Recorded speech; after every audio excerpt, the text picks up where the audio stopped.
Hello and welcome to Your Place, a video magazine with informative chats with newsmakers in automotive retailing. I'm Dennis McGinn, founder and chief executive officer for vehicle reconditioning and communications company Rapid Recon. 3 times a month at Your Place, we visit guests at their place of business to engage in conversations about issues shaping the car business. Today, we're talking about used car best practices with Ed French, the principal of consultancy Autoprofit, a dealership performance improvement. Ed is also a used car dealer. Ed, I've known you promoted trade-in practice and called appraisal effectiveness. With everything that's going on in the marketplace today of trying to find inventory, can you give us an idea how all this should work and how your effectiveness process is helping? Sure, Dennis, and thanks for having me on the Your Place today. It's an honor to be with you. Essentially, appraisal effectiveness is this. We have to treat every used car appraisal as if it's the best lead we ever had. So many times when I go into dealerships and start working with individual producers on how they're actually treating an appraisal, we don't treat appraisals with the same status that we treat that very best lead that we have within the dealership.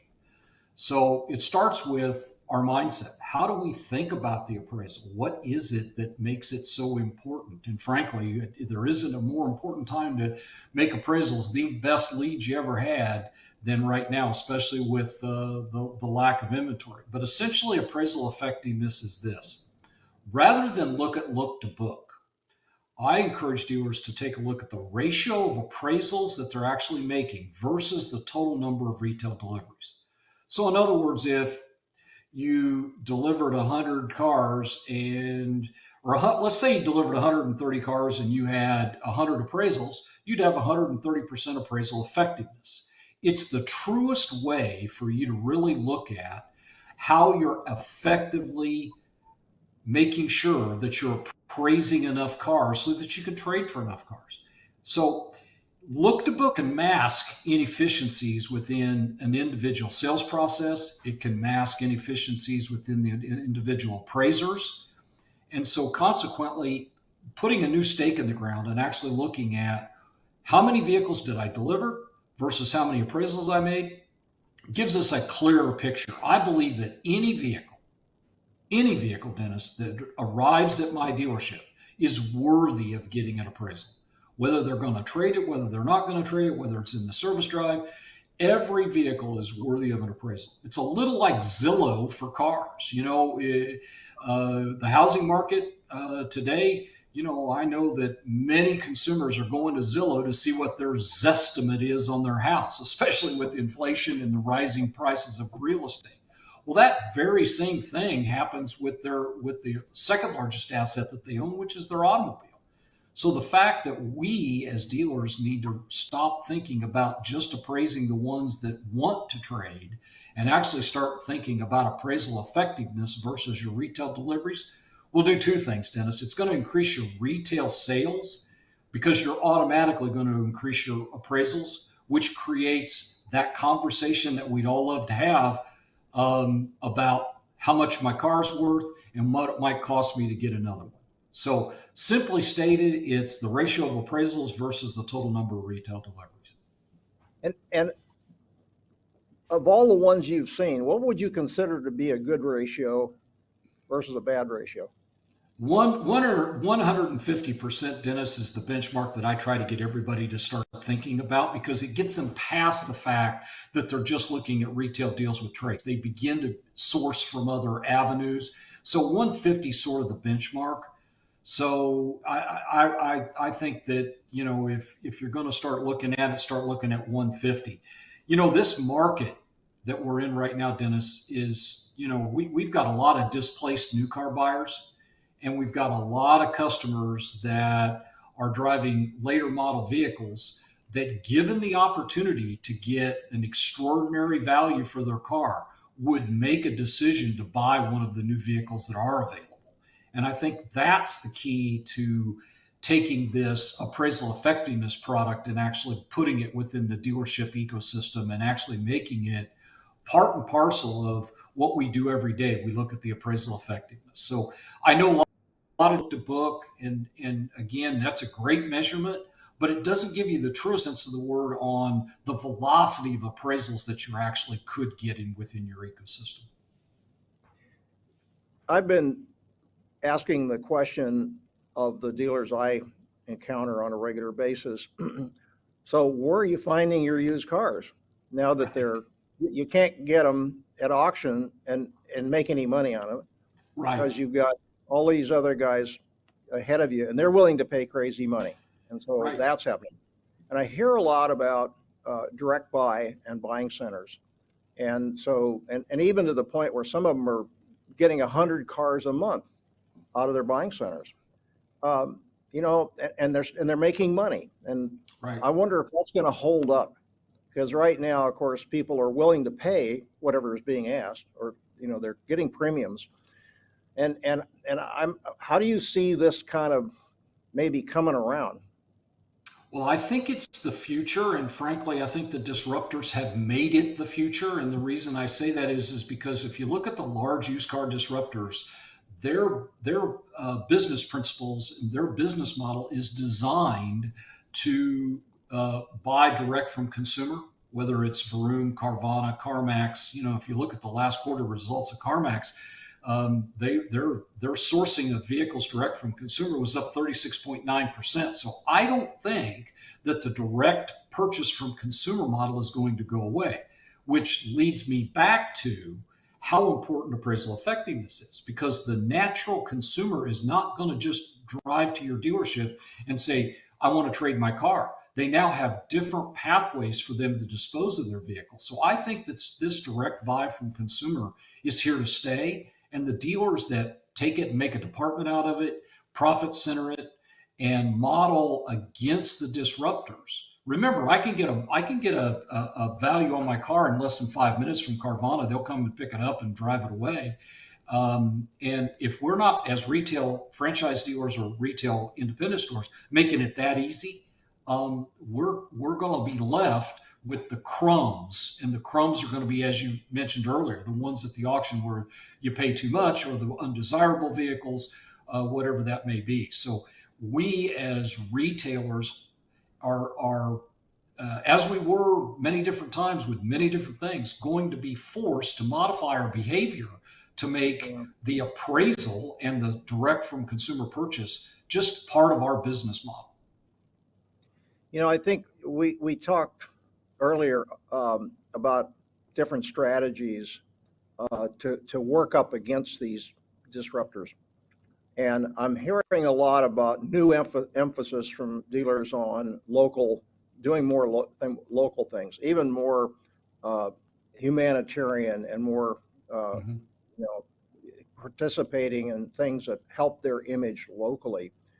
It seems, and this may relate to what you're talking about, which is you've got you got people that, you know, they believe their used cars they're worth more than they were last year, and so soon, I mean, the dealers still have to make money.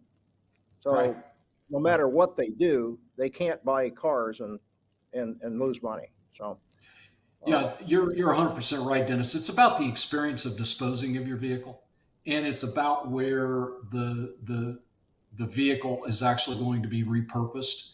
You know, in our particular situation, we work extraordinarily hard to make sure that the consumer who's considering using our company as a place for them to dispose of their car knows that it's going to remain local. Number two, that the tax dollars will not go out of the revenue will not go out of the state that we're in or the city that we're in.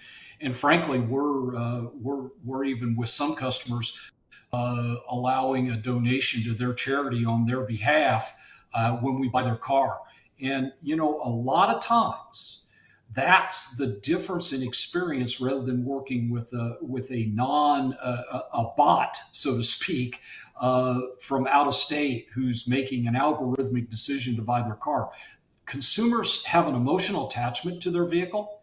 And so making sure that they know that it's going, quote, to a good home is absolutely critical in today's environment with as much competition as there is with direct from consumer acquisition. So to your point, Dennis, it's absolutely critical to evangelize the fact that a local company, local revenue, local tax dollars, and frankly, that we're going to take care of the car as it goes to its next home. I can't, consumers even name their cars, so, Yeah, yeah. when Old Blue decides to leave their garage, they want to make sure that Old Blue's got a good home. And frankly, Dennis, that's a really critical point for dealers to consider. It's not the number, it's the experience and the feeling that the consumer gets as they begin to let go of the ownership of that vehicle and transition to a new vehicle. That is such an amazing point that I think we can all relate to that. In the end of the day, it's not just the number. You're right. You have an emotional attachment to that, and you really want to make sure that it is taken care of. It goes someplace useful. Yep. Well, And frankly, Dennis, we have a lot of consumers that are concerned about where the revenue dollars go.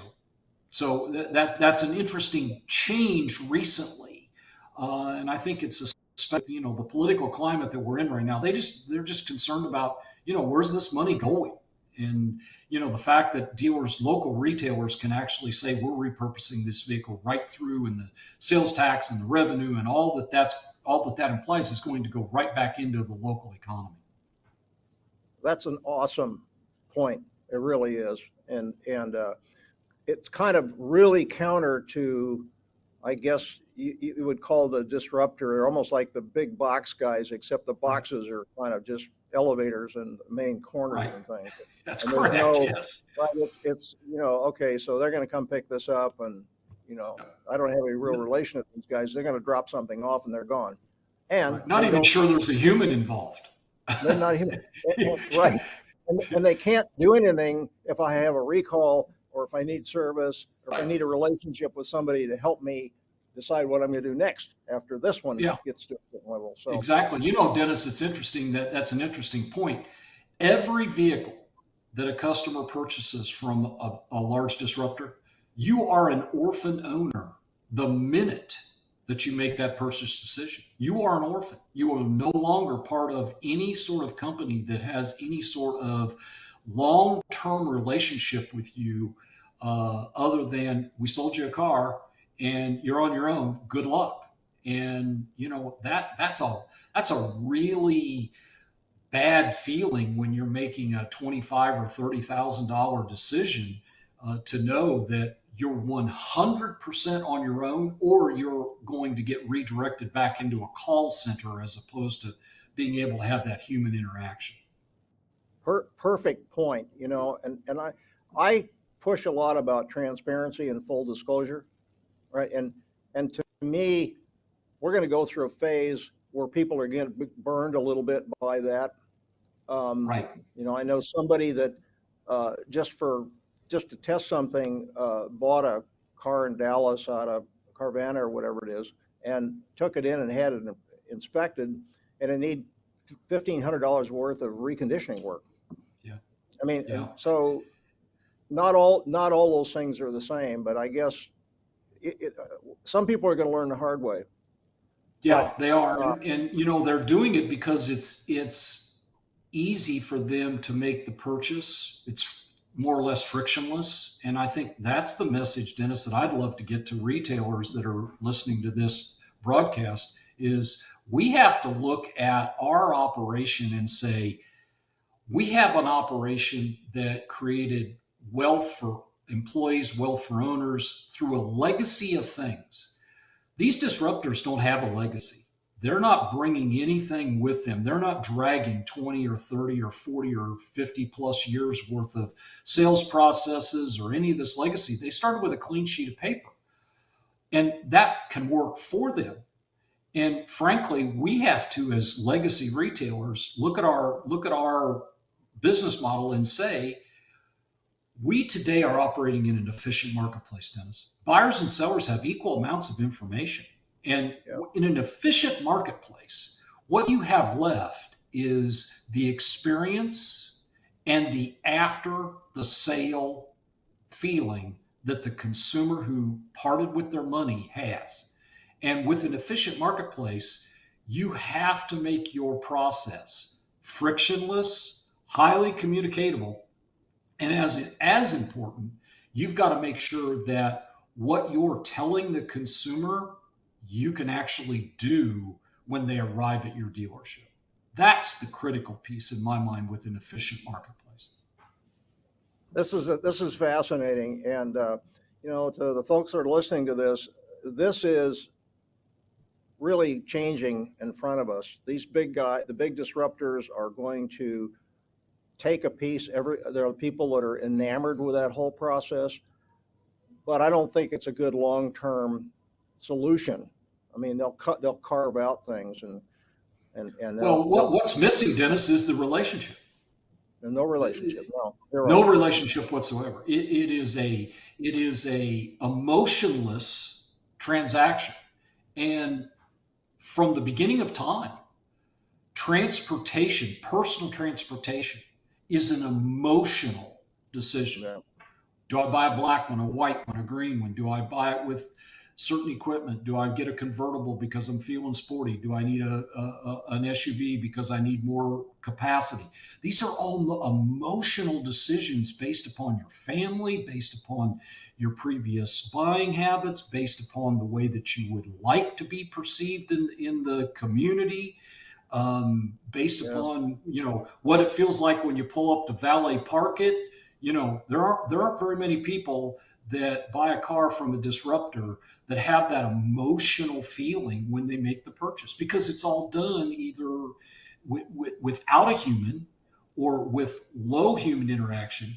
And then when it's all done, they drive away in the flatbed truck and you're left in the driveway with your vehicle. And it's like, is that all there is?